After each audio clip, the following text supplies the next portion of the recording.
you don't know about flyer deals on Instacart, this message is for you. Flyer deals are like strolling through your favorite store looking for deals, but you're scrolling your phone, and maybe you're in bed. Because getting delivery doesn't mean you have to miss deals like you'd get at the store, like the one creamer that doesn't make your stomach hurt, or the pasta sauce you can't not buy when it's on sale. So download the Instacart app, shop flyers, and never miss a deal on one of your favorites. Plus, get delivery in as fast as 30 minutes. Kick off summer with Memorial Day savings at Lowe's. Right now, get 5 Scott's Naturescapes 1.5 cubic foot mulch bags for just $10. Plus, get up to 40% off select major appliances and save an extra $50 on every $500 you spend on select major appliances $396 or more. Lowe's, we help, you save. Valid through 5/28. Mulch offer excludes Alaska and Hawaii. Selection varies by location. While supplies last. See Lowe's.com for more details. Blog Talk Radio.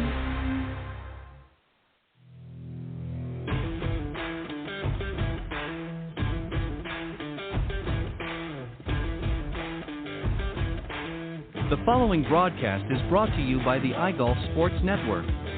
Golf Talk Live is sponsored by the iGolf Sports Network and Golf Tips Magazine. Here's Andrew to tell you more about our sponsors.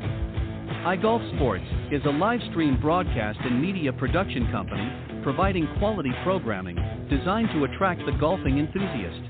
And Golf Tips, the game's most in-depth instruction magazine, including reviews on the latest equipment, tips from top teaching professionals, all designed to help you improve from tee to green. Welcome to Golf Talk Live with your host, Ted Odorico. Join Ted each week as he speaks with some of the best in golf. This week's special guest will join us a bit later. But first up is another great discussion on Coach's Corner. So let's introduce tonight's Coach's Corner panel.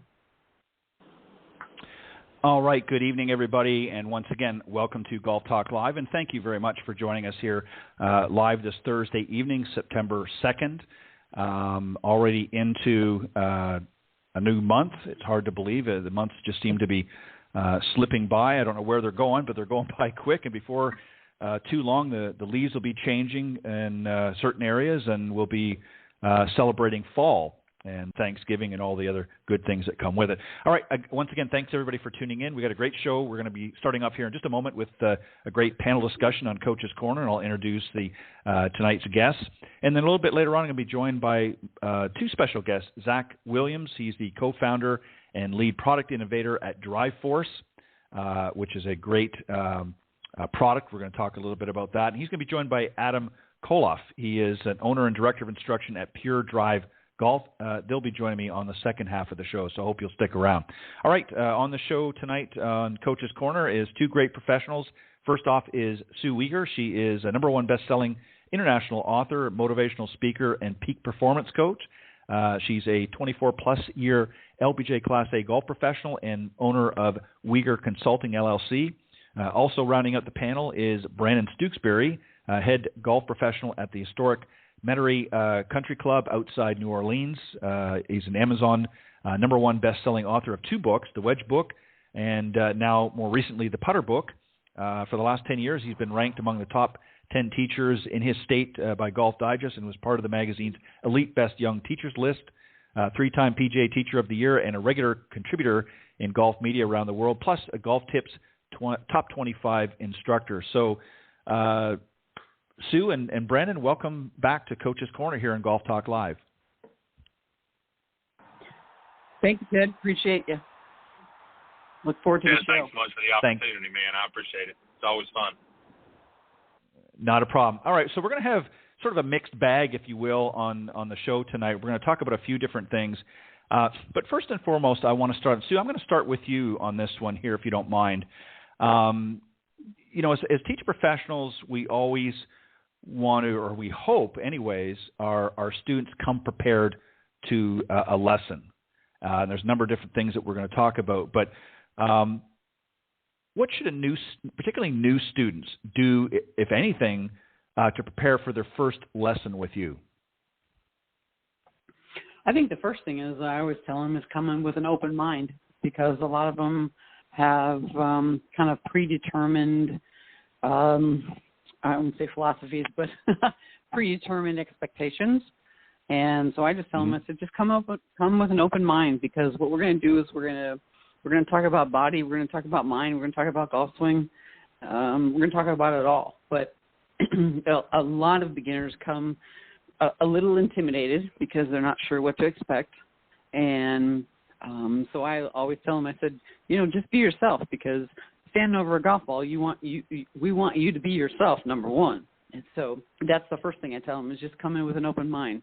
And because you're a student of the game, because that's what beginners are all about. It's like, just be open and have an open mind, so that you're going to take in the information rather than having, I want to say any, prejudged notion of what you're going to do. Just stay open with and take in the information, and then we're going to filter it as you go through, because a lot of people, what I ask a lot of especially my beginners, I always say to you, I said, so do you think you're a left brainer or a right brainer?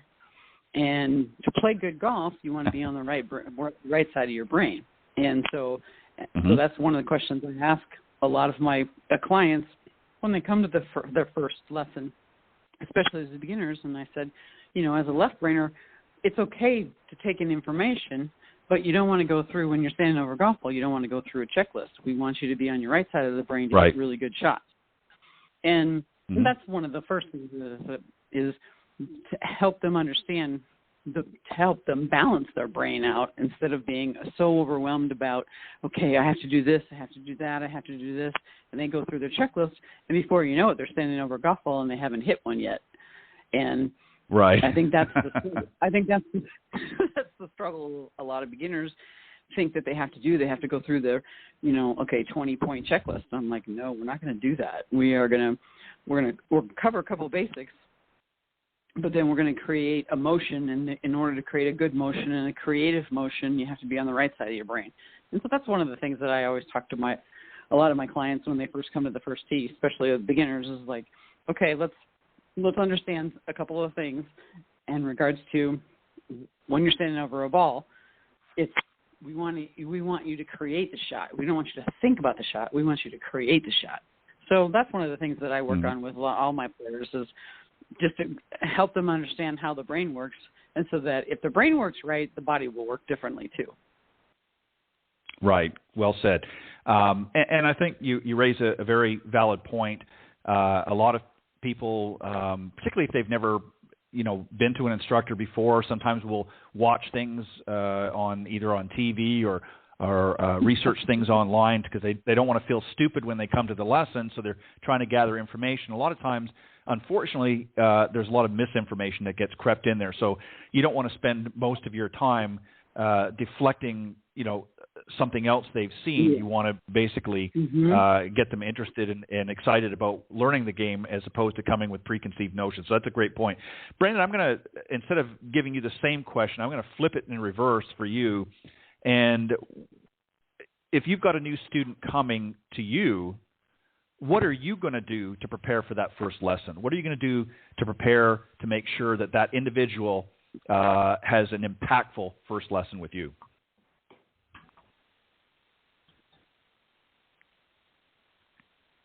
Oh, sorry, I'm on mute.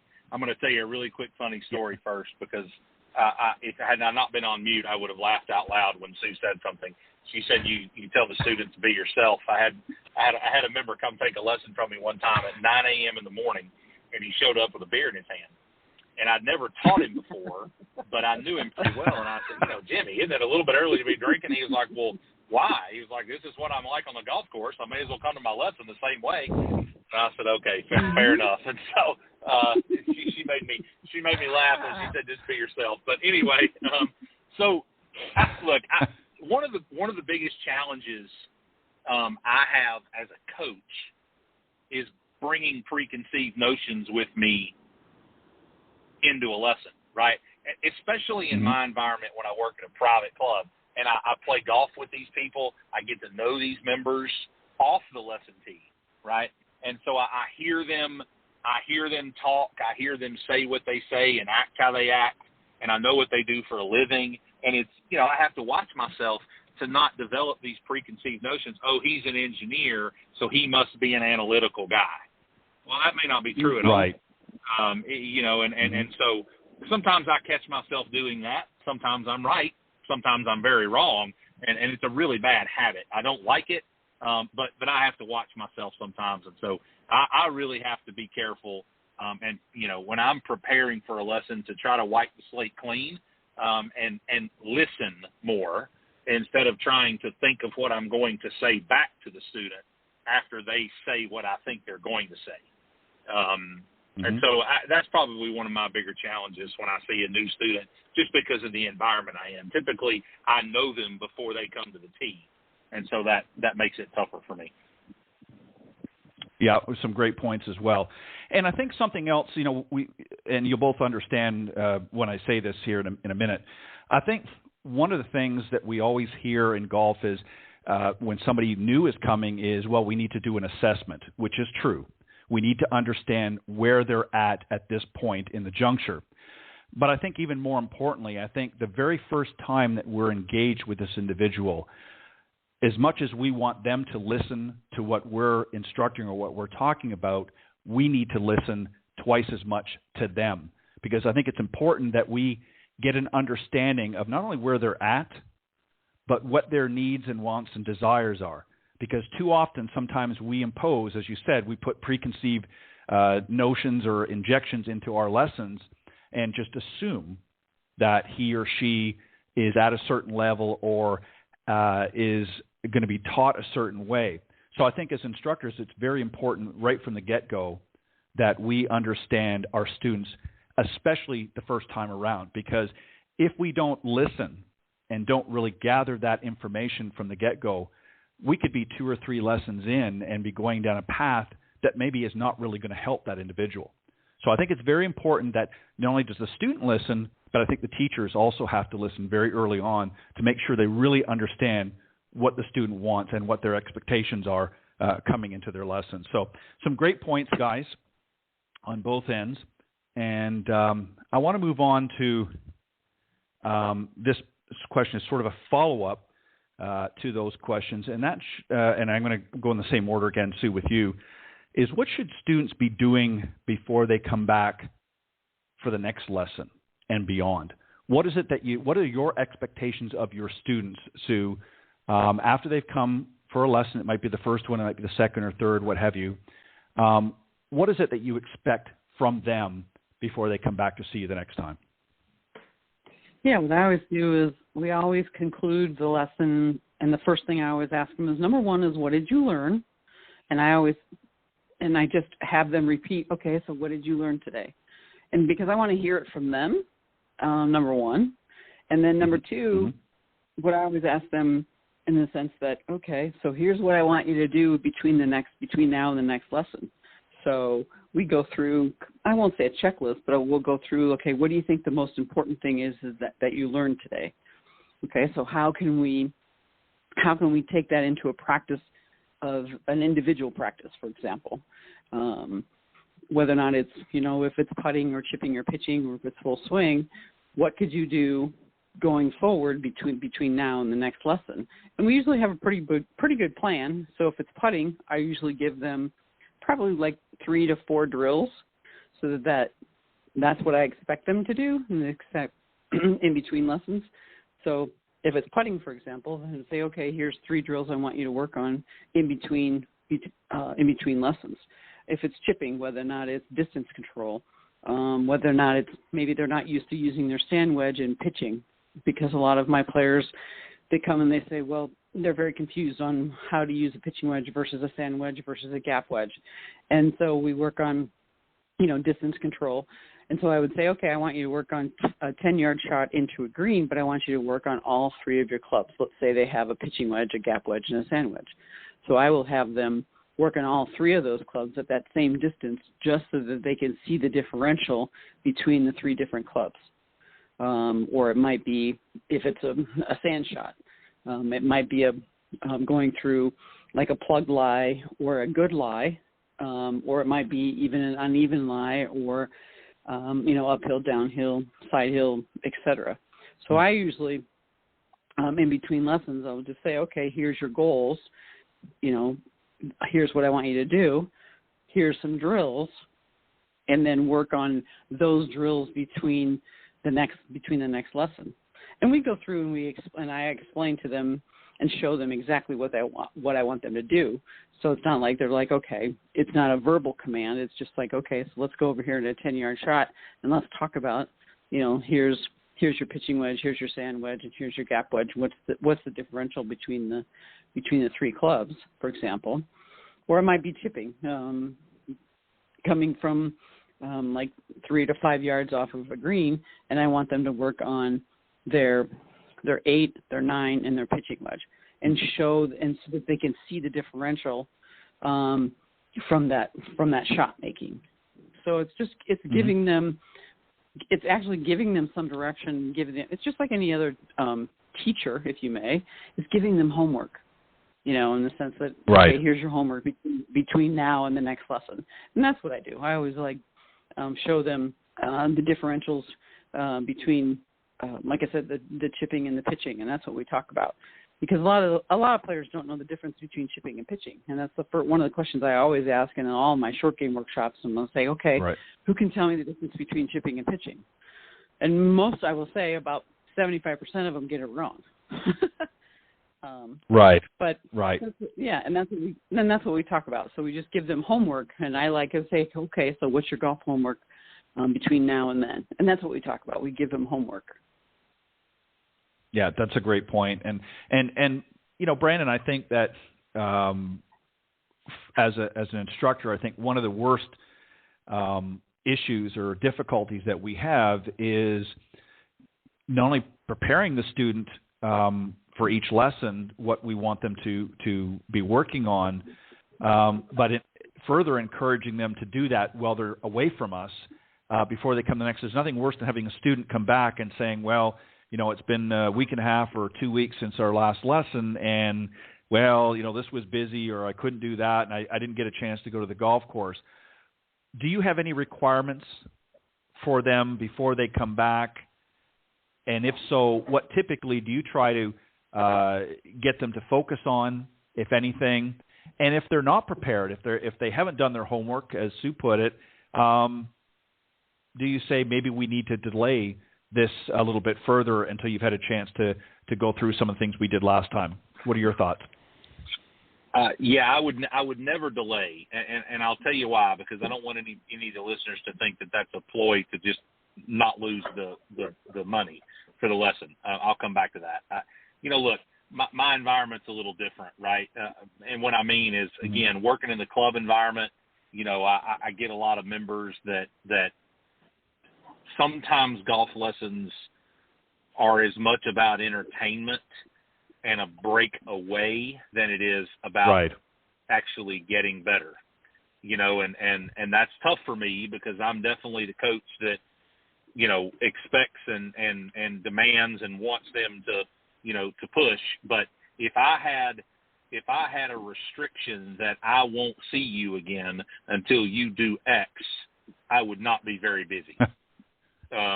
It's just the environment that I work in. And so now I'll come back to that. What I usually say to them is, inevitably when that happens, when they come back and they say, well, I haven't had a chance or whatever, this is what I say to them. Well, you realize that we're likely going to be covering the same information that we covered last time. And I always say to them, to be frank, this is going to be a fantastic lesson, because you're essentially going to get a supervised practice session from me, a personal, private, supervised practice session, because we're going to take you through the drills and homework, as Sue puts it, that I gave you to do on your own, for two reasons. Number one, I want another opportunity to make sure you understand how to set up the drill or how to do the homework. It gives me an opportunity to help you understand the intensity that I want you putting into the time that you're practicing. But more importantly, or most importantly, it's an opportunity for me to supervise, to make sure that every single rep is done to the maximum efficiency or whatever we're trying to get done. And I always laugh and say, this is a very expensive way to practice. Because you're paying me by the hour for this, right? And so you can do this on your own, and it not be nearly as expensive to practice this way. And I kind of make a joke about it, right? And that's kind of my way of guilting them into doing it on their own. But look, I think it's a fact of life, right? I mean, people want to get better at golf, but at the end of the day, golf is rarely, sometimes it is, but rarely the top priority in people's lives all the time. Certainly in the club environment. Now, if you're in an academy environment and you can sort of, through your programming and your pricing and your structure, select out the students that are only serious, I mean, I think that's awesome. That's just not the world I live in. And so that's a very normal occurrence, and that's sort of how I try to handle that. At my former club, I actually ended up setting up a supervised practice session that I would do for 2 hours on a Wednesday night. And I did it. The only people that had access to it were those that were currently in some sort of instruction program or were taking lessons from me. Now, it was an additional charge, but it carried a much lower charge per hour than a private lesson did. And I did that for those people, for those business professionals or folks that have young kids and they get pulled in 10 different directions in a week. And it gives them another opportunity. I call it a touch point, right? It gives me another opportunity to put my hands on them, in a week in case they don't have the time to get away on their own. And so those are a couple of ways that I've dealt with that. But the last thing I would do would be send them away or cancel a lesson because they haven't had a chance to practice, because that provides a perfect opportunity as a coach for you to coach them on how to practice. And enough jokes about how it's an expensive way to practice, and generally they get the point. Right. And that's really a great point, Brandon. And the truth of the matter is, it's not just exclusive to the country club atmosphere. I mean, even at your public courses and things, people just don't. Practice is not something, it's to coin Sue's phrase, homework. I mean, I know when I went to school and the teacher said, well, we've got some homework for you tonight, it was like, oy. I mean, that was the last thing we wanted to hear, them say. So, people will find sometimes their own excuses not to have to go back out. And I think a sort of a forced practice session, if you will, it can be a good thing, because it allows you as an instructor or coach the opportunity to really watch your student to make sure they're performing them correctly. Because there's nothing worse than they're going away for a week or 2 weeks or whatever the case is, and they're practicing a bunch of things that you've given them and they're doing it incorrectly, only to find the next time you come back and they're showing you things and they've now spent the last 2 weeks ingraining incorrect movements because they didn't fully understand the drill or the tip or what have you. So I think sometimes, Brandon, your way of approaching it might actually be a good thing. And, it might cost them a little bit more, but it gives us an opportunity to really dial in and watch them go through the process a little bit more intently. All right, Sue, I'm going to give you this one here. Sorry, go ahead. The listeners, it's important to understand, right, that when you make the comment about the teacher saying, homework and we all grown, look, we do everything we can as coaches to make instruction and golf and whatever fun. And some of us are better at it than others. But at the end of the day, they have voluntarily come to you and told you that they're willing to pay you to help them get better at a complex motor skill. At some point, they have assumed, or should have assumed, some responsibility to actually put work into that complex motor skill. And so I think it's incumbent upon us as coaches to do two things. One, to create programming for people that may not be getting into instruction for that reason, that may very well be getting into instruction just to get a little bit better at something so they can go out with their pals and it doesn't need to be quite as intensive. And so I think it's incumbent upon us as coaches to create said programming. And then it's also incumbent upon us to help our student understand where they need to go in our programming so that we don't get to that place where they're groaning when we're assigning homework. Because if they're groaning when we're assigning homework, then I could make the argument they're in the wrong program, right? Because they don't understand that what they're asking for requires what different than what they're expecting to put in. And so, and that's as much our fault as coaches as it is their fault as a player, you know, and sometimes I think that's where the disconnect, you know, comes in, is that people just assume that if I go pay this guy or this girl to help me get better, then miraculously I'm going to get better. And I know, we all know we're intelligent, and all of us are intelligent enough to know that that's not the case, but that's how we think. That's how we think as humans, right? And so there's an education process that has to happen between coach and student at every level. I think Sue would agree with me. At no matter the level, there's got to be a conversation about what you want and what it's going to require, and can you afford that? And I don't mean afford it in money. I mean afford it in time, afford it in you know, concentration, afford it in effort.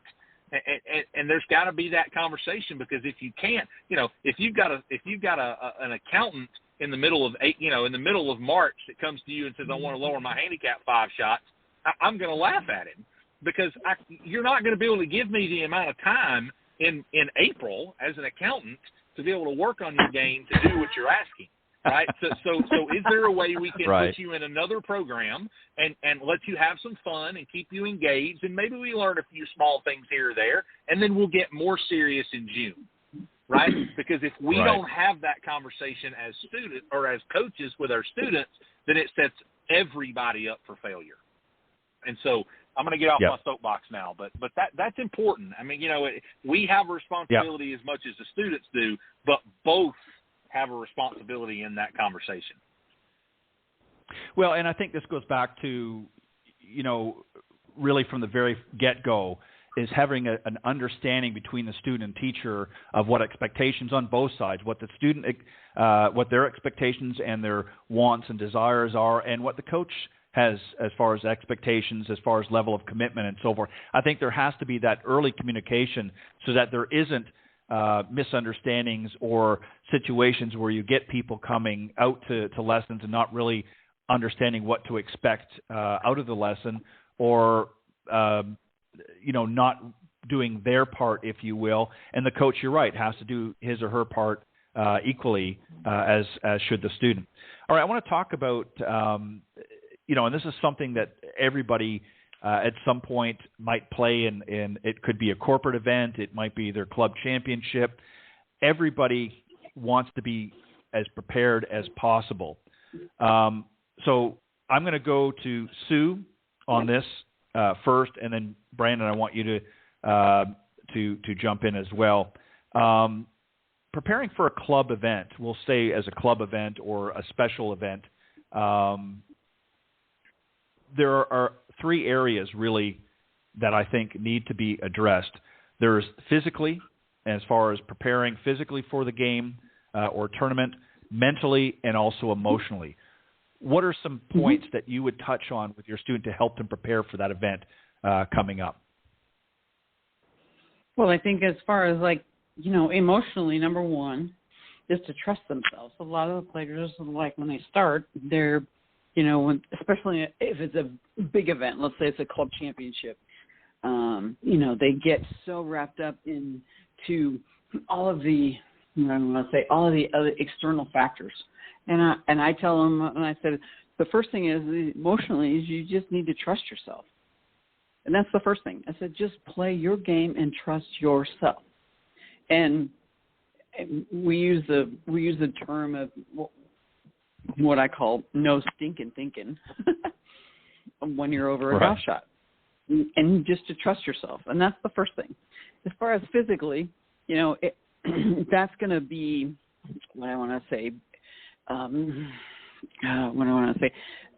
little bit of fluidity, meaning sometimes, you know, when they're walking, whether or not it's a club championship or if it's a tournament or whatever, you know, our body shows up as our body.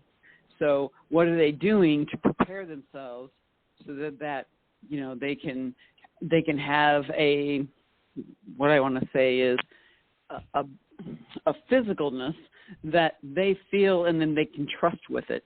Because as you know, things change on a daily basis with our body, and whether or not, if a golfer is going to go work out and do some golf fitness programs and things like that, that's great. But we also know that when they come into a golf tournament, something might have changed within their body. And as we all know, is that your golf swing is going to be dependent on how your body feels. And how your body feels is also how that is going to determine how emotionally you're going to feel. And I think a lot of the times people have expectations that are a little bit too high when they walk into whether or not it's a club championship or a tournament. If their body's not feeling 100%, their expectations are a little bit too high. And what I tell them, I said, just go with the flow, trust yourself, and be yourself, which means if your body is, let's say, 85% okay, then play within that 85%. Try not to play over and above that, because that's when they get into trouble. They try to overextend themselves. Maybe they're trying to make a bigger swing or, have some issues going on, with their body at that particular day.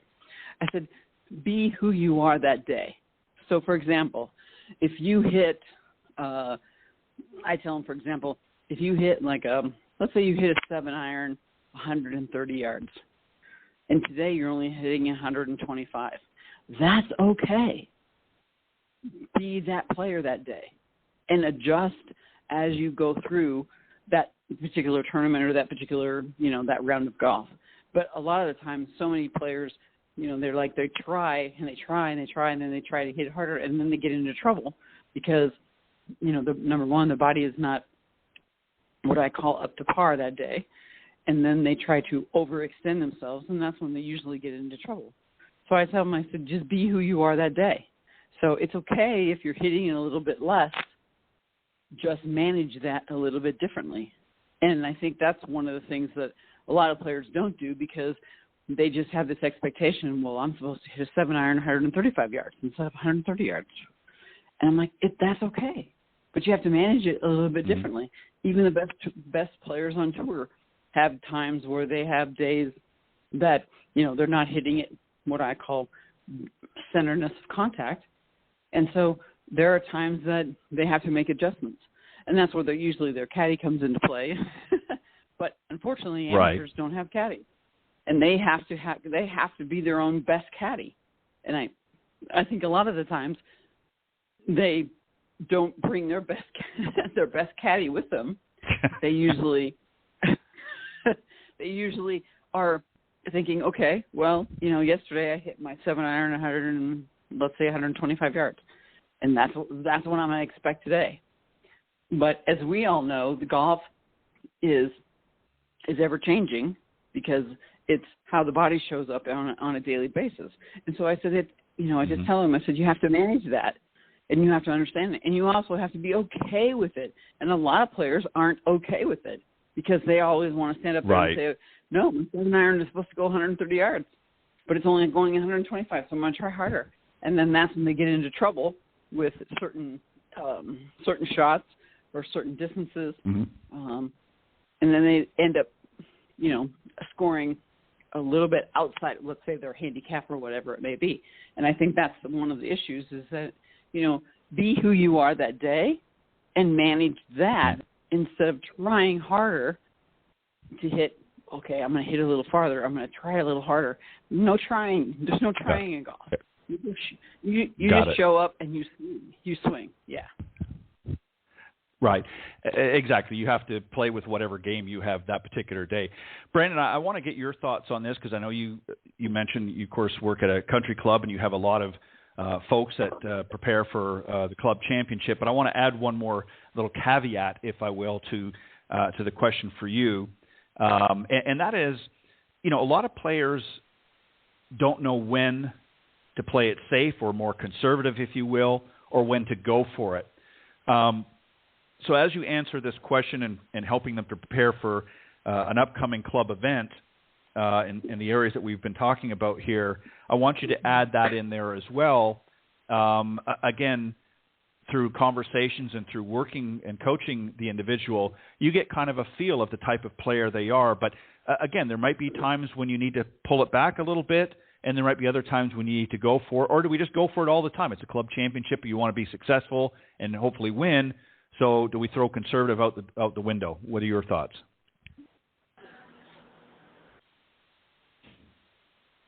Sorry, I keep forgetting to take myself off mute. I would go on the other side of that, actually. I would tell you that less of the time I would tell anybody to go for it, right? Because to Sue's point, going for it means you're out of comfort. Like you're trying too hard, right? And so I know what you're saying. You're saying be more aggressive in your strategy, but that's not what they hear when they say go for it, right? It's just amateur golfers as a whole just don't think that way, right? And so I would tell you at any level except the championship A flight, club championship, right, where those guys or girls are going to shoot, in the mid to low 70s or better. More conservative is always a better approach. I think it was Tiger who was quoted saying one time that I choose the most conservative line I can so that I can make as aggressive a swing as I can, right? And again, aggressiveness doesn't mean aggressive in effort level, right? It means there's no fear. There's no guiding, there's no concern, there's no worry, because your strategy has hedged your bet as much as possible around whatever challenge or obstacle or whatever you're going for. And so I generally give people the advice relative to going for it. I want you to hit the shot that you are most comfortable hitting. If you're standing over it and you're saying, well, here's a shot I want to hit, ask yourself the question, are you comfortable hitting that? And if the answer is no, choose a different shot. It doesn't matter that the shot you're most comfortable with might not be the highest odds. I say that in short game a lot. The highest odds shot would be to hit it higher and a little softer and land it on the green. But I'm not comfortable hitting that off this lie. Okay, then bounce it through the grass. Well, it's a little tight lie. I'm worried. Okay, putt it. Like, I understand that that's not the highest, or that's not the best shot, but it's the best shot for you in this particular moment. And so play the shot that you're most comfortable with, and then let's go learn how to be comfortable with the one that's actually the best shot, if that makes sense. And so that's generally how I approach that strategy. I think I'm going to use the word incumbent again. I like that word a lot.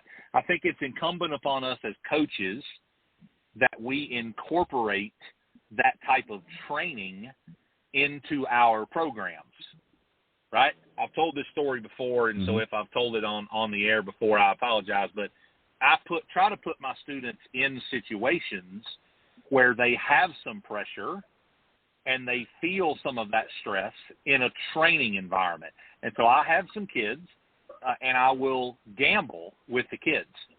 And I realize that this might not go over well with every listener, but hang with me. And so I will actually take their money. Now, I have a conversation with the parent beforehand, unbeknownst to the kid, and I say, listen, this is how I'm going to train this kid. I'm going to bet, him or her $5 or $10 or $20 or whatever, the comfort level is. And I said, when I win, because I'm going to win more often than not because I'm going to hedge the game for me to win, because that's what I'm trying to do is train them, I will keep this money, and when I have amassed enough money to pay for a lesson, I'll use that money to pay for the lesson. But the kid isn't going to know that, right? The kid's just going to think you keep paying me, because I need to train this kid. I need him or her under pressure outside of a tournament situation so that we can talk about the emotions that Sue talked about. We can talk about how your body and how your brain change and how they react and do things differently when you're under pressure versus when you're not. how your breathing, changes, how your heartbeat changes, how all that affects the decisions you make. If we can train that, look, this is why football teams scrimmage. That's the purpose of a scrimmage, right? Is to try to create game time like pressure in a non-game time like environment, meaning it doesn't mean anything. It doesn't count for anything, but we try to get you to be in that environment so we can see how you react and we can create learning opportunities from that. And so that's a game I play with my kids. And if I keep telling it on the air like this, somebody's going to get wise eventually, and I'm going to lose my little upper hand. But it's a great way to get kids in an environment. Sometimes I do it with adults too, if you get the right adult. But it's incumbent upon us as coaches to put them in those situations as much as we can outside of the actual tournament, so that we can train them on what happens inside the tournament, and then they're prepared for it. Yeah, I think that's a great analogy and a great way to present it, because you're exactly right. Quite often, one of the things that we want to do as coaches and as teach professionals is we want to get our students out on the golf course in real life situations, and we want to put them under pressure. Because they're going to be faced with that when they play in their club championship, or if they're a collegiate player, they're going to be faced with different challenges and different levels of pressure. And if they haven't really been taught that along the way, then it's going to be a whole. What's interesting is it reminds me of speaking with some of the young ladies that Cindy Miller and I, of course, LPGA professional Cindy Miller and I host another show Tuesday mornings called The Women of Golf. And we have the honor and pleasure of interviewing a lot of the winners from the Symetra Tour, which, of course, leads into the LPGA Tour.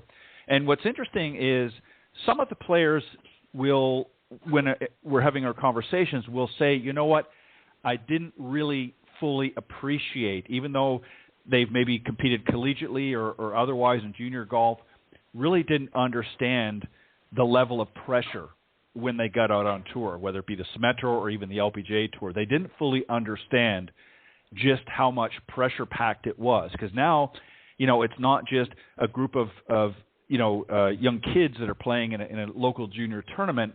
They're now on center stage. So, again, the more that we can do to prepare them to be able to handle some of those adversities that they might be challenged with out in the golf course, and the pressures of now having to actually perform at a higher level is going to serve them well in the long run. It's amazing how many of these young ladies, now many of them are very well trained, but there are some that have come on over the years on the show who have not fully appreciated that level of pressure until they actually got out there. So it was kind of interesting, and it's a great way to approach that.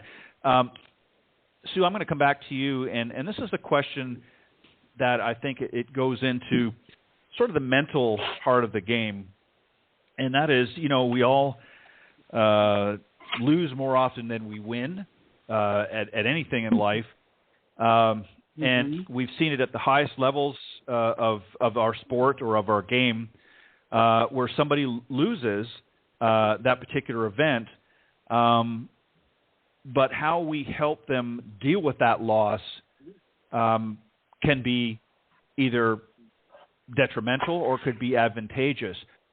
How do you help a student, and use maybe an example of a player? I don't mean literally an example of a specific player, but maybe with a collegiate player or a professional that you've worked with. What was the conversation like with them and how they handled a loss? Well, a loss, is, what do I want to say? It's relative. So I will ask them, after, let's say a collegiate player comes and after they play in a tournament and they didn't win it, for example, I will ask them, I'll say, what is your wins today? Let's focus on your wins today.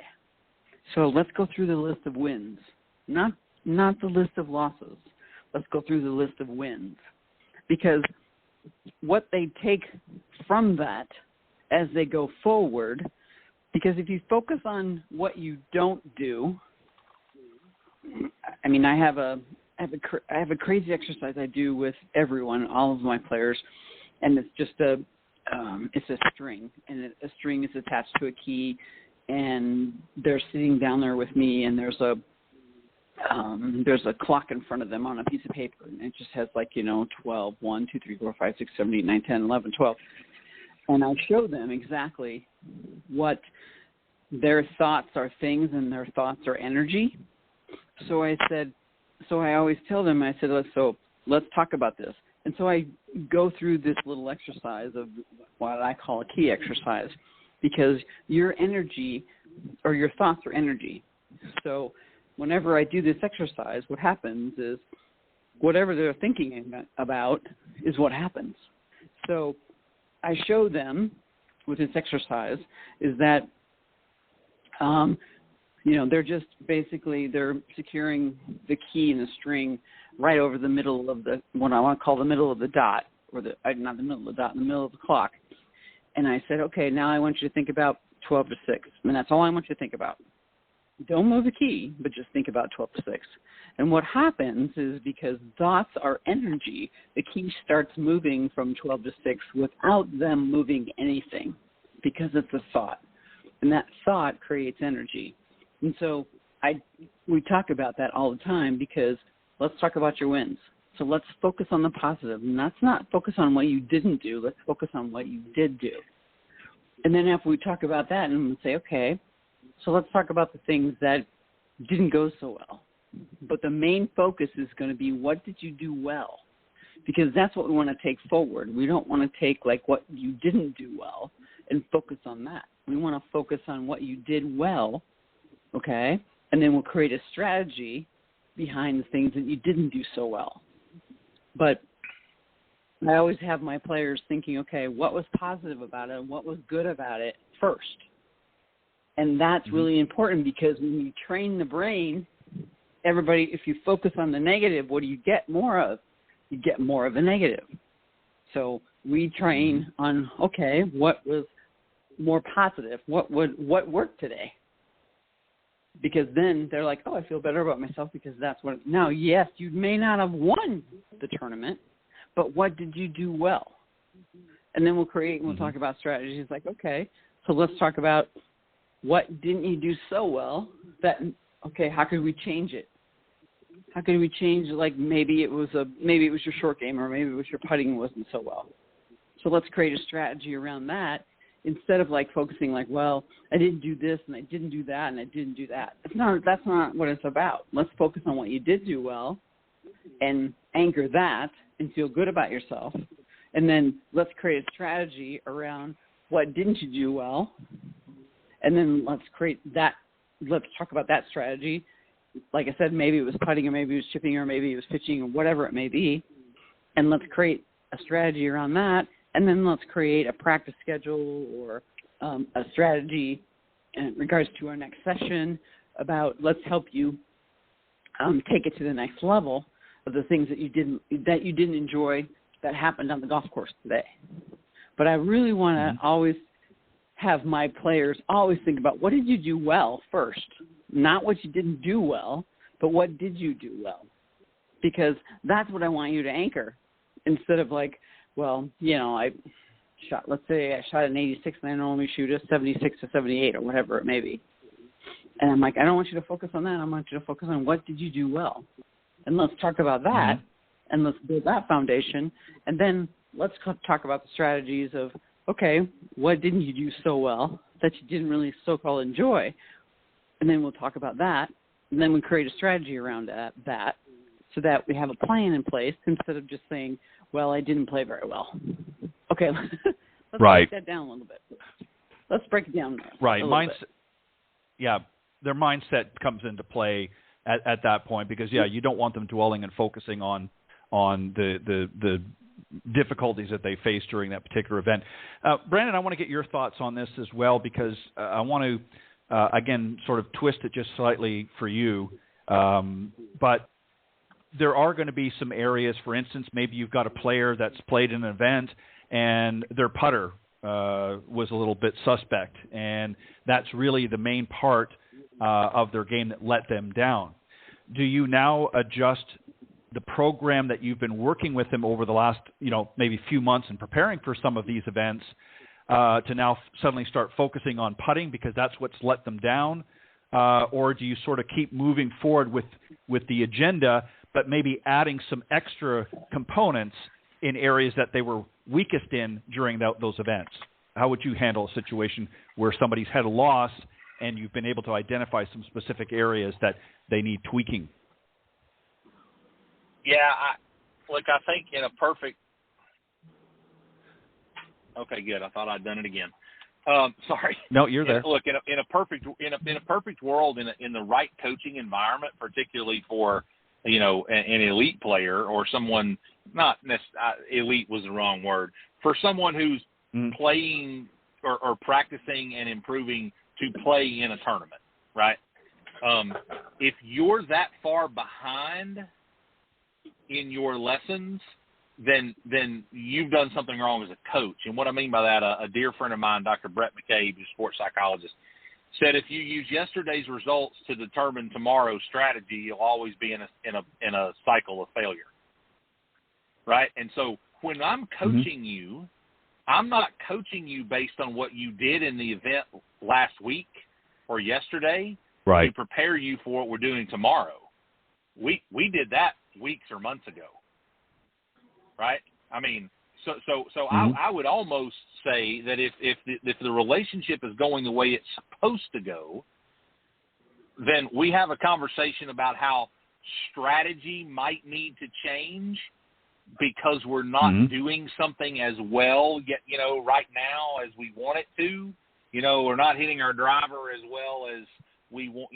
We want to hit it. It's unexpectedly going, crooked or whatever. Then how do we need to change our strategy to hedge our bet against that? The last thing on earth I would want to talk to the player about is how to do something different to hit driver better tomorrow. I mean, to me, that would be crazy as a coach to try to do that. Now, that's exactly where the student's going to want to go. That's exactly where the golfer wants to go. And I think it's our job to make sure that the relationship doesn't go there. And when it starts to go there, do our best to steer away from there, right? Because if you're preparing for tomorrow's round based on what you did in yesterday's round, you've already lost as a competitive player, right? Because that's not how you should be approaching tomorrow's round, right? I mean, the only thing that might change is the strategy. The line you take off the tee might change, or the club you just, I'm making this up, but on the eighth hole, where it's all forced carry on that par 3, and it's right on the number at 7-iron, but in the practice round and in yesterday's round, our irons just aren't crisp, and we're not quite hitting them as solid as we want. Well, maybe we're not going to hit 8-iron tomorrow.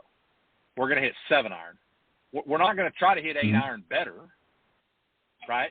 Because now we're thinking about mechanics. Now we're playing golf swing instead of golf. We're going to change the strategy, and then just swing the 7-iron. Yes, it might go over the flag, and yes, we might have a 35-footer instead of the 15-footer that we thought we were going to get with the 8-iron, but that's what we need to do. We certainly don't need to think about how we're going to work on our golf game tonight on the range or tomorrow morning in the warm-up to try to hit the iron better. And so I try to just not let it go there, and if the student is insistent upon it going there, then I'm giving away all my secrets tonight. If the student is insistent upon it going there, frankly, I will usually try to give them something that is so vague that I know it's completely harmless to anything that they might do, right? Just so that they're satisfied that we talked about putting, right? And gave them something similar to what Sue is talking about, right? Again, I'm making this up as I go, but I want you to focus on the one dimple that the putter's going to hit, and that's how we're going to hit it more solidly. Well, that's crazy, right? I mean, that's not going to make you hit it more solid. But if they believe that they have something now I'm telling you, this is bad news if my students are listening to this. I hope they're listening, but I hope they're not because I'm giving myself away. You can't let a student go there. You just can't, right? Because if that's where you are, if you're standing on the practice range talking about how badly you hit it today, trying to figure out how to do it better tomorrow, you've already lost. Like, you got no chance. I mean, Sue, you may disagree, but I just don't think that's how it works. It doesn't work that way at the highest levels of the game. It doesn't work that way at the lowest levels of the game. It just doesn't work that. That's not how human performance works, right? If Simone Biles was thinking about how she missed that flip on the last tumbling run, when she gets ready to go into the next one, she would literally break her neck. That's exactly why she pulled out of the Olympics, right? Because she didn't have the confidence that she could enter that tumbling run with no fear.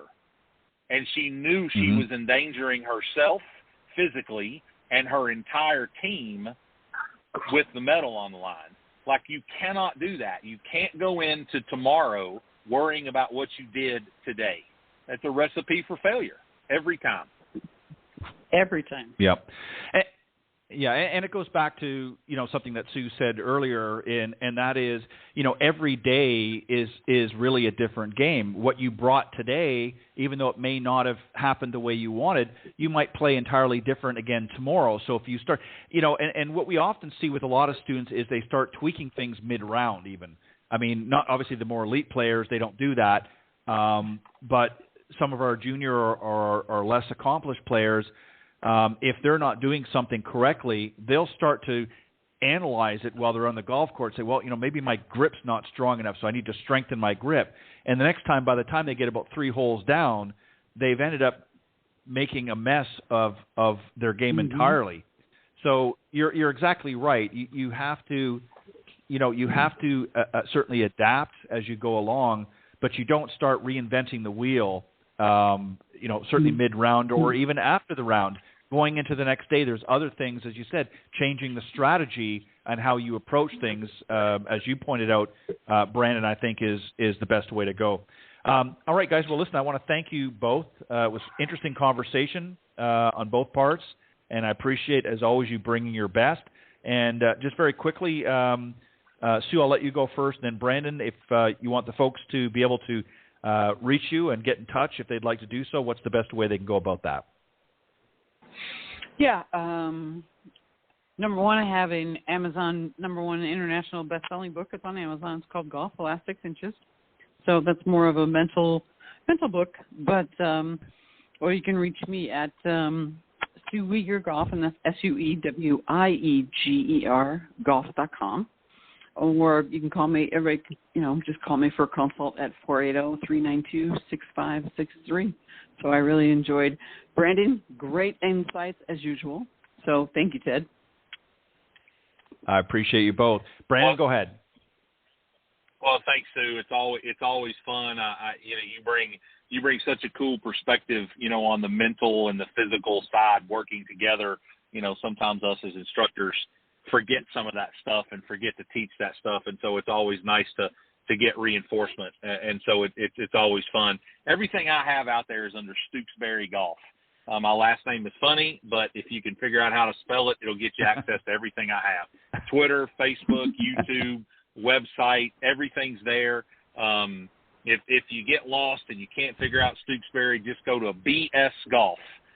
And yes, I did that on purpose because I know what everybody's thinking when they hear that.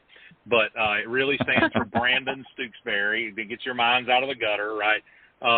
BSGolf.com if you forget how to spell Stooksbury. But similar to Sue, my 2 books are available on Amazon, the putter book, the wedge book.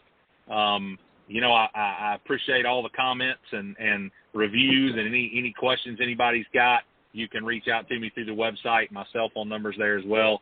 I'm always happy to talk to folks and connect with anybody I can. So, Ted, thanks so much. It's always a good time. All right. Appreciate it. Both of you have a great rest of your week and weekend, and I'll see you next time here in the Coach's Corner panel here on Golf Talk Live. God bless both of you, and thank you very much for your time. Thank you, Ted. Yeah, thanks, Ted. All right. That was Sue Weger and Brandon Stooksbury joining me on the Coach's Corner panel segment of Golf Talk Live. And before I bring out this evening's special guests, here's a couple of quick messages from some of our sponsors. This edition of Golf Talk Live is brought to you by Golf Pal, the best place to find only the finest in golf training aids and accessories. Get in on some great deals on leading products such as Down Underboard, Rapsodo, Golf Slingshot, and more. Visit golfpal.golf today. And don't forget to subscribe to our newsletter. Golf Pal. We're serious about your game. The following ad is sponsored by Golf Tips Magazine. Are you tired of being short off the tee? And what about those 3 putts? Forget about it. It's time you got serious about your game. Golf Tips, the most in-depth magazine in the industry.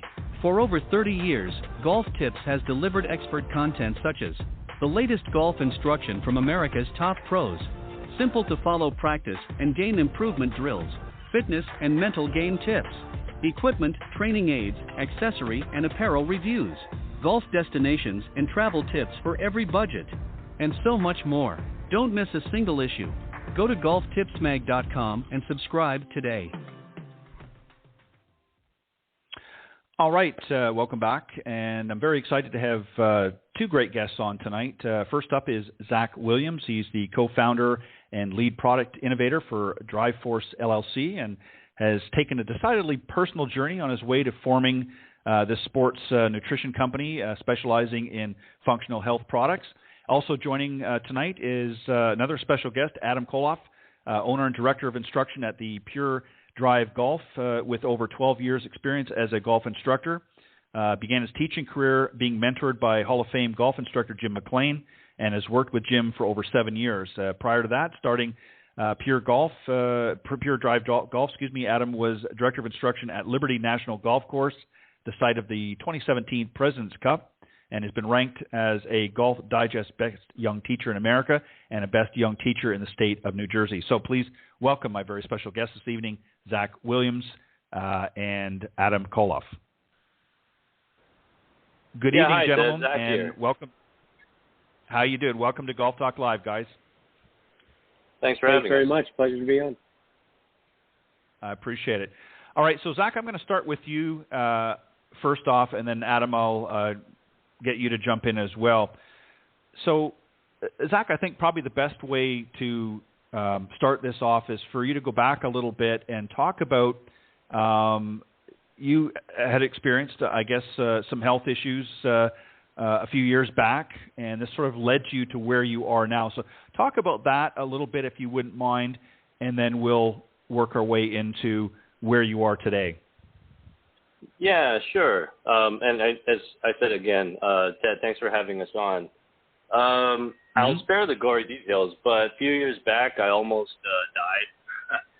I had definitely a few bad habits that culminated into a serious case of pneumonia, and my father found me on my sofa with a 105-degree temperature because I thought it was just a fever that I'd let pass. Recovered from that and decided to take a more proactive approach to my life. And, the first part of that was fitness, but quickly it became apparent that the limiting factor for any of my progress was, in fact, in nutrition. And I became extremely fascinated with food and compounds in food, everything from vitamins to the essential minerals, and how athletes were able to, in certain forms or combinations, use them in a very targeted fashion. I started to pore over, the literature. I started to get involved in online fitness communities, and I found my way to speaking with a number of, experts in their fields, like Louis Galassinor of Keto Gains and Menno Henselmans of Bayesian bodybuilding. That led to wanting to do something in functional nutrition that applied what I was doing for myself in a more convenient way, in a targeted way for athletes, hence DriveForce. So I want to just expand on that a little bit more because, as you know, obviously through your journey, Zach, and particularly in golf, over the last probably decade or so, particularly since Tiger sort of came out on the scene, fitness was not really a big thing on tour. I mean, I'll be honest, when we look at the era of players like Jack Nicklaus and Arnold Palmer and some of the more seasoned veterans of the game, certainly not to say that they were unhealthy, but fitness was not a top priority. All of a sudden, Tiger comes on, and he's looking at ways of improving himself. He was a little skinny guy when he first came out on tour in 1997, but he quickly developed a very solid routine and regimen himself.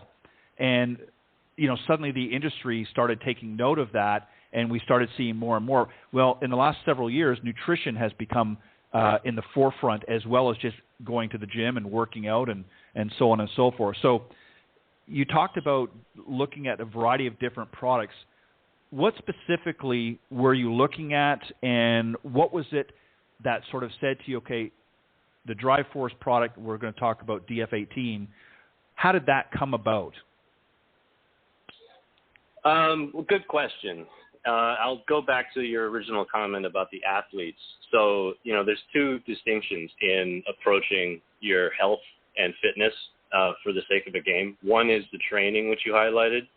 And then the second is, being able to execute on all that you develop when you were training. And that really comes in the form of what is in your body during the time of play. Because, it's like a car. Like, you could soup it up as much as you want, but if you don't put the right gas in it, it's not going to start at the sound of the gun. So when we started the process, we were looking to create, functionally nutritious products for athletes. And per the suggestions of my two co-founders, investigated golf. I took a couple calls with a few amateurs and a particular pro, and I discerned quickly that there was this unanimous appreciation of this back nine drag, this creeping loss of focus, fatigue, dehydration, that at least from the conversations I was having, no one could give me any kind of protocol that they could point to and say, yeah, this is what I do to deal with that. I kind of thought in my head that I knew why those problems were happening, but I went and searched online, to see, what was actually available for the players. And the thing that surprised me was there really wasn't anything. No one had actually tried to solve the issue of that back nine drag.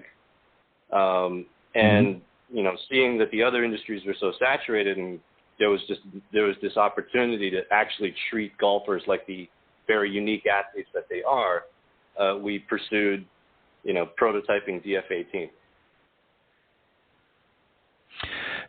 And Adam, I want to bring you in on this as well. You obviously have a very impressive teaching career and at your own facility with Pure Drive Golf.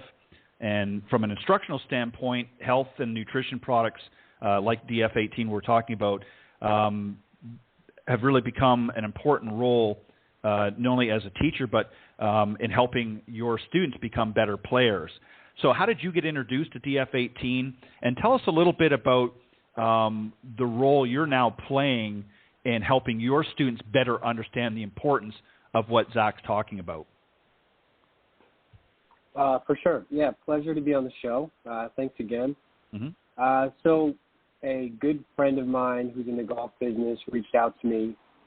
He told me that I needed to meet this guy. He's got something that he's introducing into the game.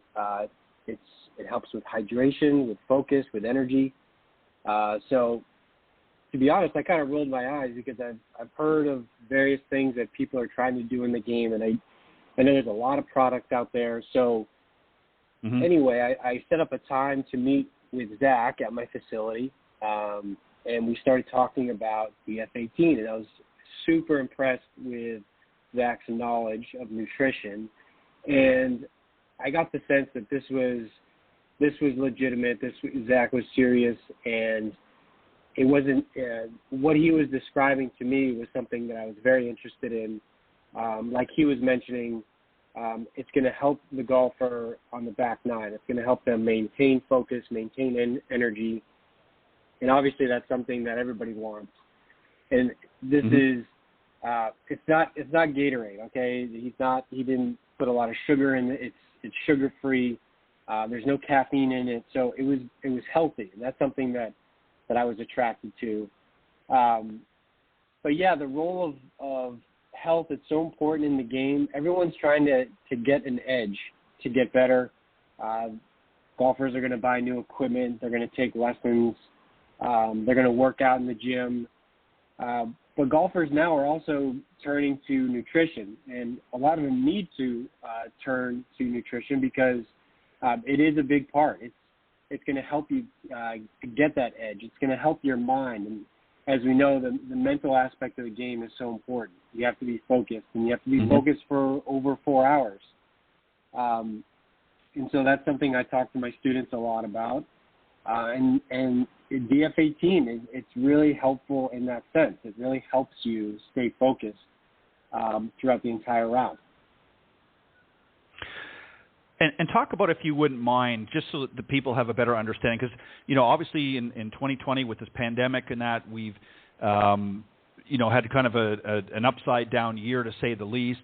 But one of the positives that has come out of this, at least from the golf industry standpoint, is there's a lot of new people that have come to the game, obviously wanting just to get out and do something because they've been cooped up for a while. And so golf has really seen an uptick. So you've got a lot of new people that maybe haven't experienced or don't really understand what happens to them out, on the golf course, after 9 or 10 holes.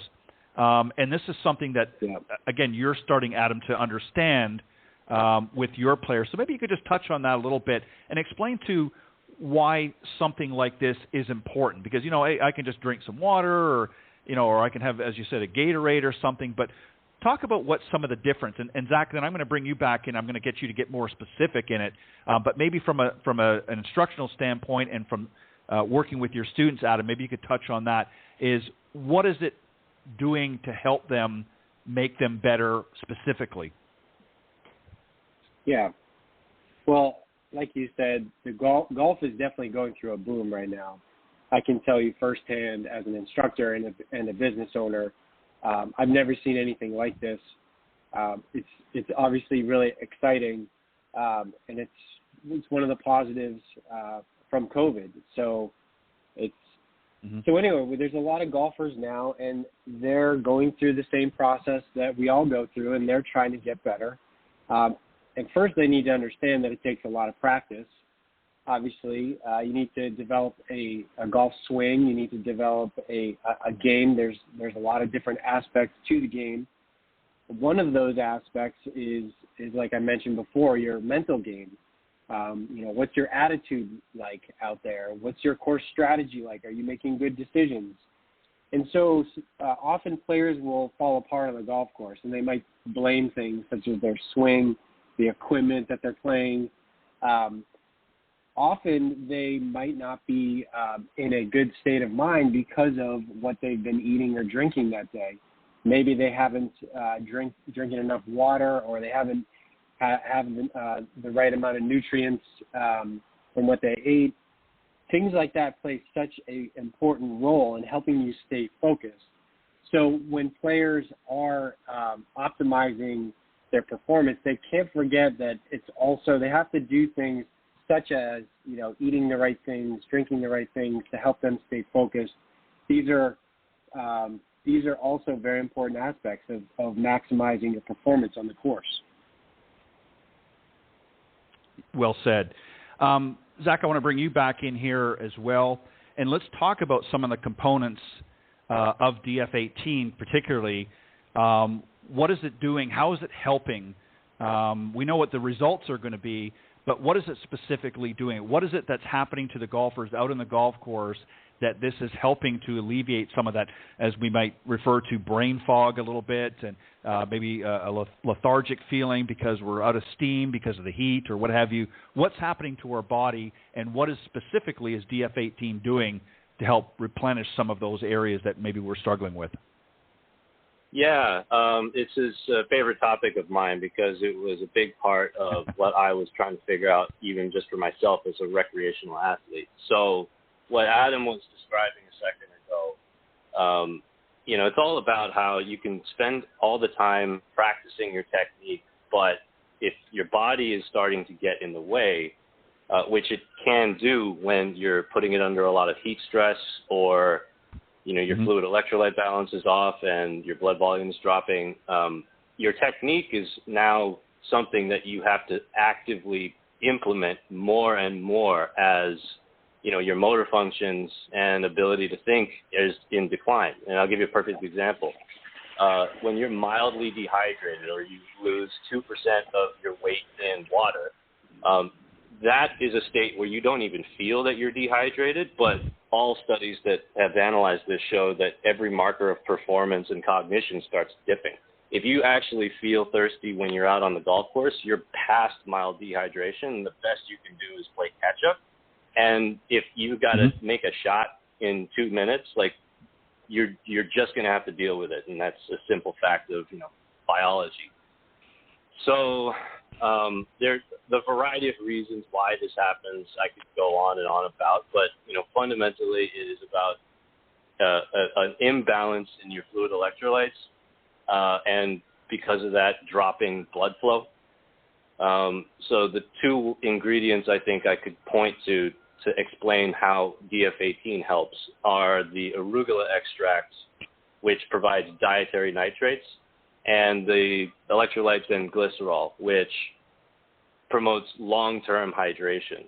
So dietary nitrates, if people don't know, help the body convert into nitric oxide, which helps regulate blood flow and is very heart healthy and healthy for your circular system, cardiovascular system, excuse me. Sorry, you were going to say something? Well, what I was going to ask you is I just wanted to follow up a little bit on that. So obviously, from what you mentioned earlier is there aren't the sugars and a lot of the ingredients that we find in a lot of the sports drinks out there. So is this something that is going to be better for because obviously there's folks out there of different groups, and we've got some folks out there that obviously may be diabetic. Is this something that is safe for them typically because it's not containing a lot of the sugars in that? So that is something that if they're diabetic or have other nutritional challenges, let's say, that this isn't going to be something that's going to, and as you mentioned as well, it's not loaded up with caffeine where they're going to get hopped up, because that's counterproductive as well, correct? Yeah, caffeine is a diuretic too, so if you're also in a position where you're going to be losing water and you throw caffeine on top of it, it can exacerbate that water problem. But secondarily, caffeine has a spike and a drop. So if a game is 4 to 6 hours long, you'll have a moment of better mental clarity, but you'll be chasing that dip like every hour or two. So also not ideal, because your mind will be on edge, so to speak. Right. And yes, to answer your question, the product is through and through a health product. One of the challenges was to make something that was not only acutely beneficial to the game, but somebody could take on a daily basis and have it be considered part of a healthy regimen. So, yeah, if it wasn't something I would let my parents want to drink every day, I didn't want to make it. Right. And that's important, Zach, because, again, there are a lot of different health challenges out there, and diabetes, unfortunately, is one that has been on the rise, and we have a lot of, not necessarily so many of our younger golfers, but some of our older golfers that may have that, and that's a genuine concern for them. They don't want to get out there, and if they're taking something to be that issue. Zach, Adam, I want to come back to you and get into a little bit different area here, again, going back with working with students, and obviously this is a conversation you're having with them. How often let's go through the process of when do you take the product, when's the best time to get the best performance out of using this product, and again, it's not necessarily enhancing anything, it's just taking care of certain issues that you're going to be faced with out year round. So talk about that a little bit with students that you're working with as an example. If you want to give an example, that'd be great. When should they be taking it, how often they should be taking it, and when's the best time pre-round, post-round, during? What's the best time for them to be using DF18? Well, I take it all the time, but that's true. I take it daily. So when I play, I take it in the morning before I play, and that's what I recommend to all my players. So if they're playing in the afternoon, I'll have them take it maybe just after lunch. So always before the round. I'm sure Zach can get into more specifics on why that's important, but that's what I tell my players. Take it before your round, and what's great about it is that it gives you that stamina for the entire round. It gives you that sustained energy. It's not like caffeine where you get this real spike and you're really stimulated for a short period of time, and then you crash and then you kind of lose focus. And it's not like that. It keeps you focused. The way I would describe it is you don't feel tired, so that allows you to stay focused and stay energized throughout the round. So yeah, it's not too much of a stimulant. That's one of the biggest things that I really liked about this product. I'm a caffeine drinker. I drink coffee all the time. I'm not going to give up coffee. I love coffee, but when I go play golf, I need something that's not like coffee where you're too stimulated. You don't want to get the jitters from coffee when you're playing on the golf course. So DriveForce, it's perfect. It's it just gets you focused, and it keeps you hydrated. Those are important things.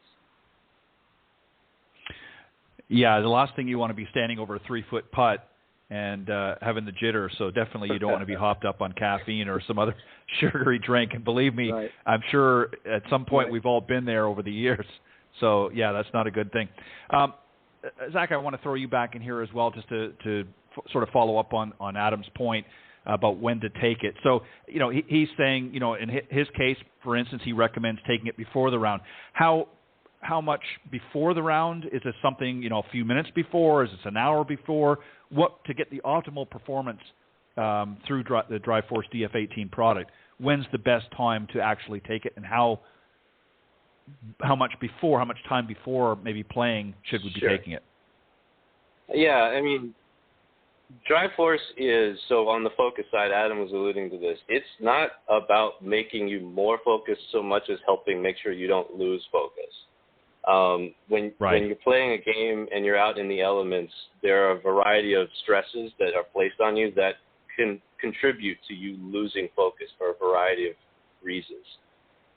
If you are showing up to the game tired, I might take it 45 minutes before.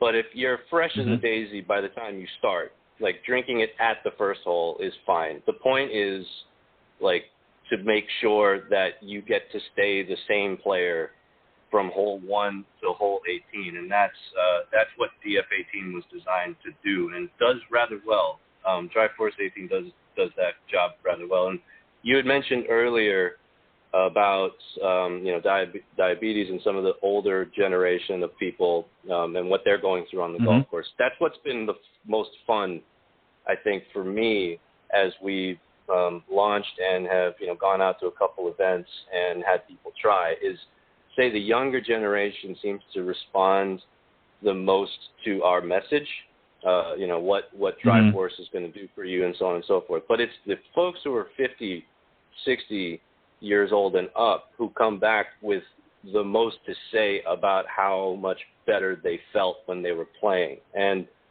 it's great for me to hear. It's also not necessarily that surprising because, the young guys can brush off when they're waning towards the end, and they might have a little bit more stamina, so to speak. But folks that have been playing golf for so long, they know by the 14th hole, I'm done. It's like clockwork, so to speak. So when they get to go past it and not feel like they're dipping, it's really pronounced, and they tell us about it. In fact, one of the coolest was when we went to New Seabury a few weeks back. They were playing a 27-hole game, and two folks came up to us and just described how, in one instance, he was the only person that had sampled DF18, and it seemed like when everybody else was fading, he just kept getting better. which was amusing to him because it's usually going in the opposite direction. And another gentleman said that, he played, if he's playing 18 holes, that's a struggle. 27 is a no-go, but he felt flat out good and it was 95 degrees and humid down at the Cape. So that was really great for me to see DF-18 have such a stress test placed on it and still surpass expectations. So let me ask you another question about the product itself. You mentioned that there are obviously a lot of different things out there on the market. What are some of the differences? Because there are some, we've obviously can't lie. I mean, there are some similar products out in the market. What differentiates DF-18 from some of the other competitors out there? Well, it works.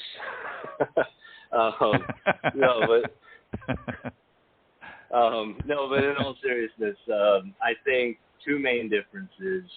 One is the length of time it was designed for. If you look at some of the similar products, you'll notice that in the fine print they recommend, say, you take one at hole 1, you take one at hole 10, and then you take another one as needed.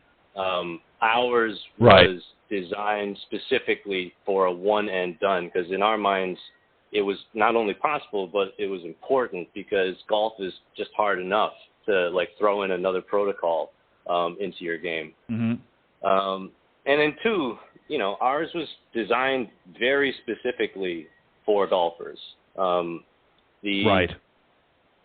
There's a variety of other products that are marketed to golfers that were actually really just repurposed from their design for other types of athletes. The sugar sports drinks is the biggest example I can come up with.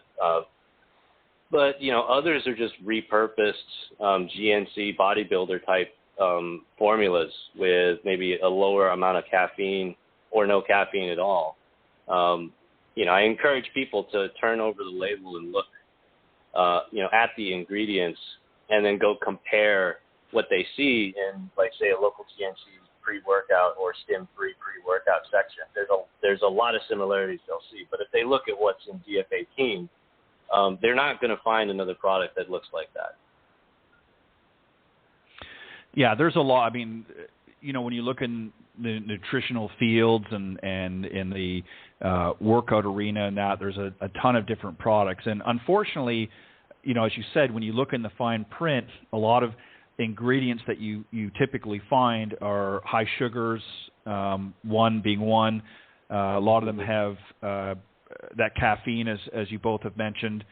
And, on the surface it sounds, that's just like my coffee, and it's okay to take coffee. But, again, as you progress through the round and you're out in the heat and things start to take effect, you start to sort of climb up, and then you hit that spike, and then it just comes crashing down, and then you're either having to, as you said, take something 2 or 3 times throughout the round, which becomes a little bit daunting and a little bit ineffective. So how do we take it? Is it in a powder form? Is it in a liquid form? What's the best way to take it to get the optimum effects?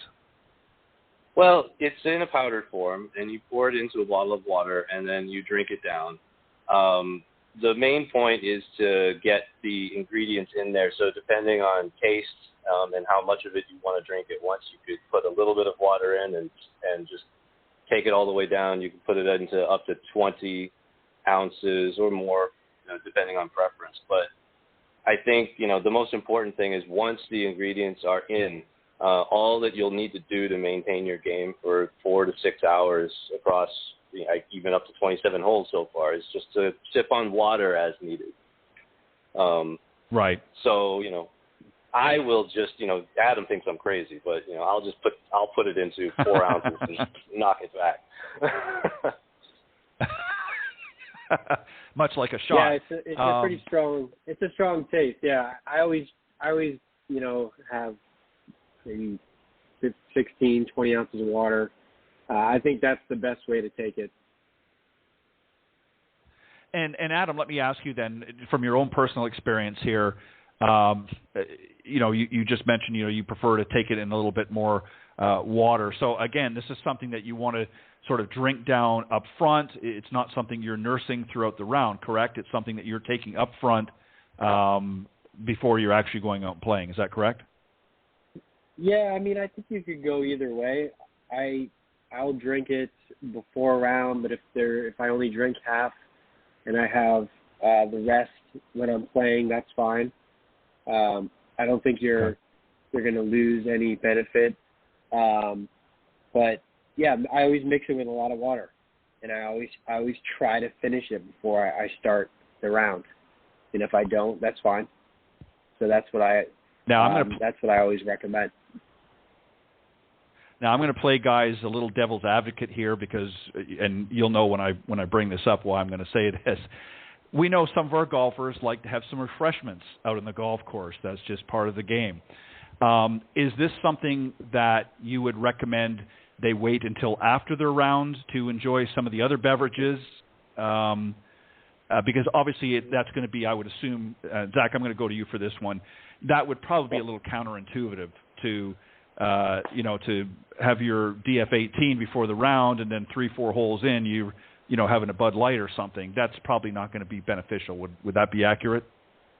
Well, it's funny that you should say that. The first investor that we have, he decided to contribute after he took a prototype I've made out in 2020 summer, one of the hottest days, at 1 o'clock in the afternoon, and he was astounded that he was able to consume 4 to 6, I think it was a Bud Light or something like that, over the course of this round, and he was fine.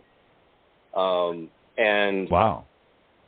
Yes, I mean the hyperhydration elements of DF18 are very effective, and this is something that is about one of the ingredients. It will also help mitigate a hangover the next day, and wow. it certainly serves as a very nice hangover, not cure, but in fact, here's a fun little anecdote from Allison, who I wish was here to tell the story. But when she she was like Adam, one of the first trialists. She had like 12 packs of the prototype with her, and she's a Whoop fiend. And she's been monitoring herself, and one thing she always noted was that if she had 1 or 2 glasses of wine in the evening, she would wake up the next day and her reads would almost always be in the red, if not in the red, borderlining on orange and red. And yet when she drank DF18 that day for an afternoon round, she woke up the next day expecting to see red, and she was green.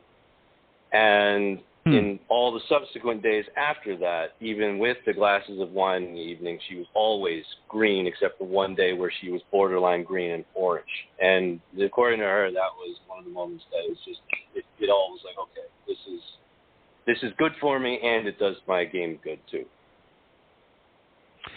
Adam, let me ask you, just to follow up on that's a great story, Zach. Thank you.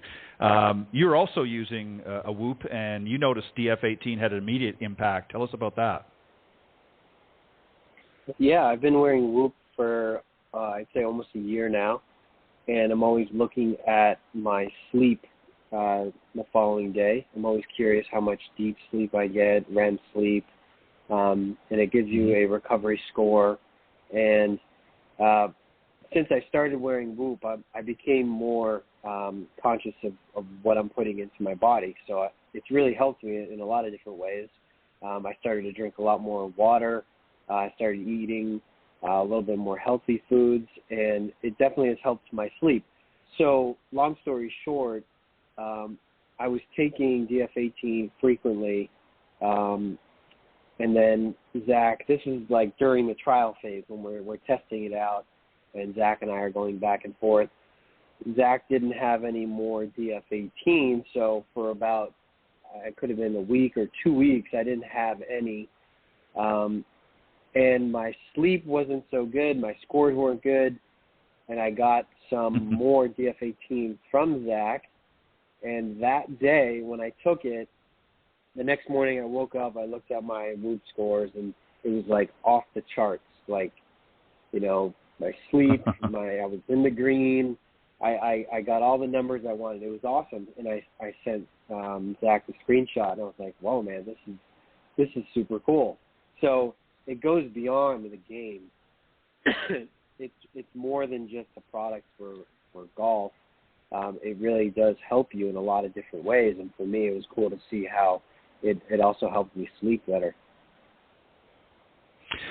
Well, and I think, and just to let the audience know who you were referring to, Allison Walsh is also part of the team as well. She's obviously using the product and had some great things. I actually had her on one of the shows here recently, and she obviously to talk a little bit about DriveForce as well, and obviously is a big proponent of it.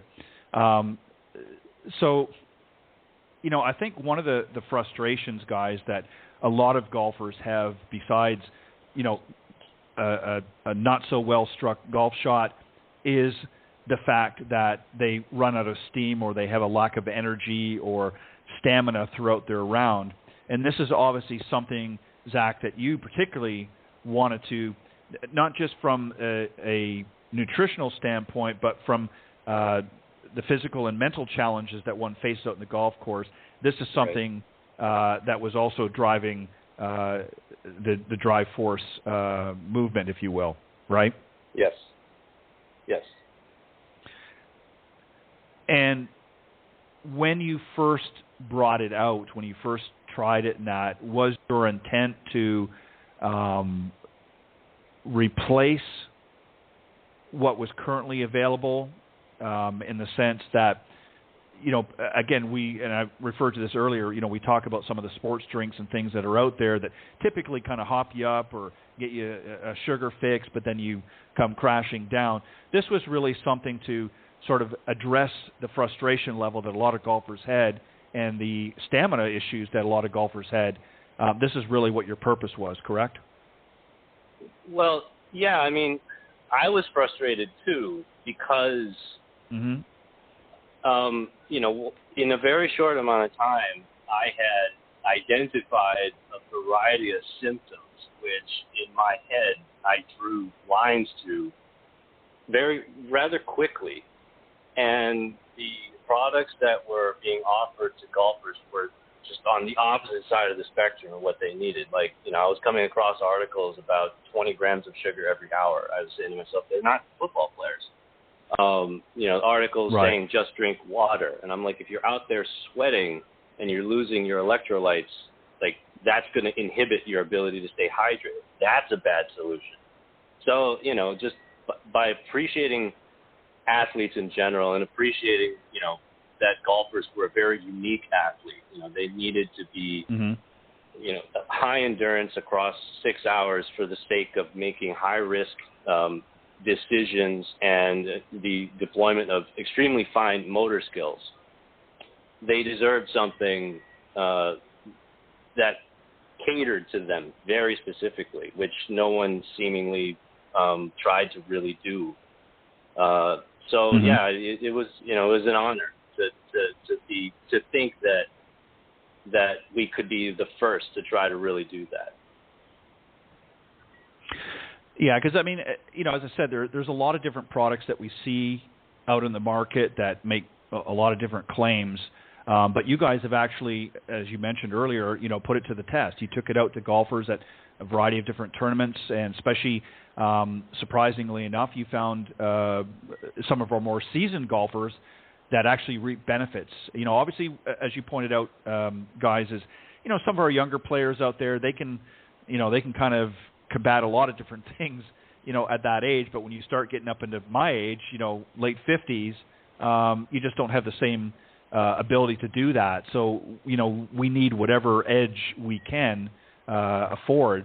And this is something that obviously is what you're trying to do with DF18. So, Zach, tell us about how the folks that are tuning into the show and others that might be interested, how can they go about getting their hands on that? Is it available generally in the market right now, or where can we get some? Yeah, DriveForce is out, and it's currently online at www.driveforce.golf. We have, a sample pack up, but we also have packs of 10, 20, 30, and we'll soon be introducing a subscription model. I just kind of want to double back because I think it's important what you just said about, other products with claims. That was something that as a team, when we came up with the prototype, we thought was extremely important, and that was we needed to go and find people that this mattered to and get them to validate it, because if it didn't work, there was no point. And that's where, we fortunately found Adam, Allison, and then we spent, the next 8 months with them, making sure that it not only worked, but that it was fine-tuned to the best of our abilities. So this was a R&D process before we set the lights to green. So in my mind it has been validated by professionals, and we definitely made it for professionals. Right. Well said. And Adam, let me just follow up with you a little bit on this. And, because you talked about earlier how this is an everyday thing. This is not just something that, well, hey, I'm playing golf next Tuesday, so I'll, take a pack with me and have it before. This is something that really you've incorporated in a not just during your golf game, but an everyday process. Is that accurate? Yeah. And if so, why do you feel it's something that is beneficial outside of just playing golf? Well, I run a business and I'm a teacher, and I'm always trying to stay on my game, physically and mentally. So it doesn't matter if I'm playing in a golf tournament. I'm always trying to look for that edge, just so I'm successful. I take my job very seriously. I try to be the best business owner and teacher that I can. So I'm always looking for products and things that can help me. So DriveForce, it's great for golf, obviously. That's what we've been talking about. But I take it daily because it just helps my focus, and it gives me the nutrients I need to stay hydrated. So I drink a lot of water, but I don't have to drink as much water. That was one of the things that I did change when I started wearing Whoop. I started to drink a lot of water, which did help. But then when Zach introduced DF18, I didn't have to drink as much water, which I thought was interesting. So it's great. It really does help me in a lot of different ways. And so it's just, I'm fortunate that Zach introduced me to DF18 because, it's great for golf, but it's more than that. Yeah, it's been great in a lot of different ways. That's fantastic. Zach, what's going to be next? Is everything pretty much, am I going to find in DF18, or are there other things that you're working on as well coming down the road? Well, we do have a pipeline. I think what's more interesting than the pipeline, because, there's DF Pro. There are a couple, there's a protein that I've been working on that is a little more inclusive of connective tissue and skin health and things like that than just, whey or aminos. But to what Adam was just describing about how it's much more than just for golf, if you go on the website and you go to the product page at the bottom with the reviews, you'll see a few people that have found it who are not golfers. Like we have one guy who's a carpenter, and he found that it works better than his Gatorade or Red Bulls ever did for working in 8-hour shifts, doing door frames. We have a business owner who's a personal trainer, who's a dad and goes to classes and also has to work out. And this helps him get through his entire day, where before he was always struggling with, the fatigue and lethargy, similar to what golfers would experience in the back nine. And there's a gentleman by the name of Pat Giganti, who is a respected physical trainer here in Massachusetts out of Reading. He trains D1 and professional golfers, hockey players, lacrosse players, you name it. And he's actually just become an influencer of ours because he has been introducing it to his hockey players, like the captain of the BC hockey team, who's the first draft pick for what team I forget, is hooked on it now. And so DF18 is finding its way into other sports athletes' hands, and they're liking it too. So, between that and all of the plans that, we have in motion for the pipeline, there's just a whole lot of really exciting things that are beginning to happen organically because, when people take DF18, they appreciate it on a variety of different levels. Yeah, and that's something too. Again, it's just a natural progression. You're going to see more and more athletes, obviously wanting to have that edge and wanting to be able to improve their stamina and that, and don't want to feel like they have to, take products or things that are maybe not going to be beneficial for them in the long run. So a product like this that, is able to accomplish what it is they're looking for and give them an overall better feeling. I noticed here, I'm actually looking at your website right now, and I noticed that it's available in pineapple passion fruit. Is that currently what's available now, and are there other flavors that you're looking at bringing down at some point? Mango peach will be out in around October, mid-October. After that, we have plans for apple crisp. It's a shell game between inventory management and the crazy COVID supply chain. Right.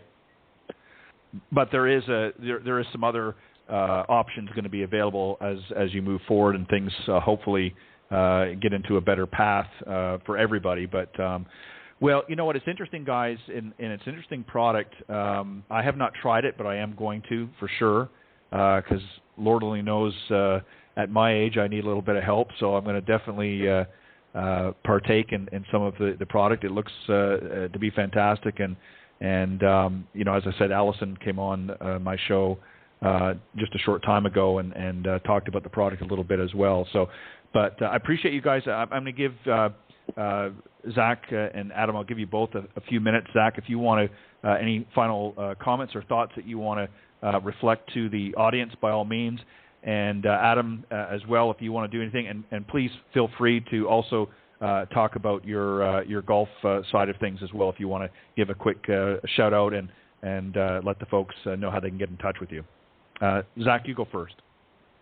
Yeah, just first of all, thanks, Ted, for having us on. This was a grand time. As far as DF18 or DriveForce 18 goes, if anybody out there worries before they go play about the back nine issues that might creep up, just give DF18 a try, drink it at the first hole, and let us know how you feel by the 18th. And you can check us out at www.driveforce.golf, and also follow us on DriveForce Golf on Instagram. We have a variety of what we call DriveForce athletes coming out to talk about the product soon, which I think folks will be interested to see. So thank you. Yeah, not a problem. My pleasure. And Adam, any final thoughts with respect to the product? But also feel free to give a short plug if you want on Pure Drive Golf as well, your business. Yeah, thank you. Well, what I would say to your listeners is if you're out there and you're not playing great, it's not always your golf swing. It's not always your equipment. It could be something else. You have to look at what you're fueling your body. What are you drinking? What are you eating? Those are very important things that you have to consider if you're the type of golfer that wants to get that edge and you want to maximize performance. You really got to start to look at what you're putting in your body. So if you want to learn more about myself, you can check me out on Instagram. I'm constantly putting tips out there. It's Kolloff, AKOLLOFF. My business, Pure Drive Golf. We are a indoor training facility just north of Boston. You can find us at puredrivegolf.com for more information. And thanks again for having me on the show. Well, I appreciate it, guys. It's been very interesting and informative. And I just want to say in closing, it's not the golf instructor out there that's maybe causing you to have some shortfalls out in the golfing world. It may be you're losing a little bit of steam on that back nine. So go to DriveForce.golf and try out DF18. I think you're going to find it's going to help your game overall. So, guys, thank you very much. I appreciate it as always coming on. Please, stay in touch and let me know how things go and anything I can do to help promote you guys moving forward down the road. I'm always happy to do that. But thank you guys for joining me this evening. Thank you, Ted. Thanks very much. All right. You're welcome. All right. Take care. Bye-bye. All right. That was Zach Williams, the co-founder and lead product innovator of DriveForce. Product is DF18, which is a great product. It's in powder form. You add it to some water, and you take that pre-round just before you go out and play, and you'll be good for your 18 holes. And Adam Kolloff is the owner and director of instruction at Pure Drive Golf up in just north of Boston, Massachusetts. As he mentioned there, you can learn more about him as well, and he's also obviously involved with DriveForce as well as in supporting the product and the mission behind it. So again, go to DriveForce.golf if you want to purchase some. I'm going to do that and learn more about it. There's a lot of great information on there as well. All right. Once again, thanks to Sue Weger and Brandon Stooksbury earlier on for helping me muscle through another Coach's Corner panel. I always appreciate the gang when they come on. It's a lot of fun and always have some interesting conversations. Be safe out there. There's a lot of things going on here. Obviously, Hurricane Ida that went through the south here this past week was very devastating in the Louisiana and New Orleans and other areas down there. But obviously, as it moved a little bit further, it's impacted a lot of the Northeast as far up as not only Philadelphia, but across through to New York and New Jersey and other places in between, Pennsylvania, and has caused a lot of devastation and has been so our thoughts and prayers are out there with all of the families out there, and just be careful, listen to your local authorities to get that information. Make sure you stay tuned to the news as they provide more information, and just be safe out there. God bless everybody, and I will see you guys next week right here on Golf Talk Live. Have a great weekend, everybody. Thanks for joining us. We hope you enjoyed this week's broadcast of Golf Talk Live. We'd like to thank this week's Coach's Corner panel, and a special thank you to tonight's guest. Remember to join Ted every Thursday from 6 to 8 p.m. Central on Golf Talk Live. And be sure to follow Ted on Facebook, Twitter, and Instagram. If you're interested in being a guest on Golf Talk Live, send Ted an email at ted.golftalklive@gmail.com. This has been a production of the iGolf Sports Network.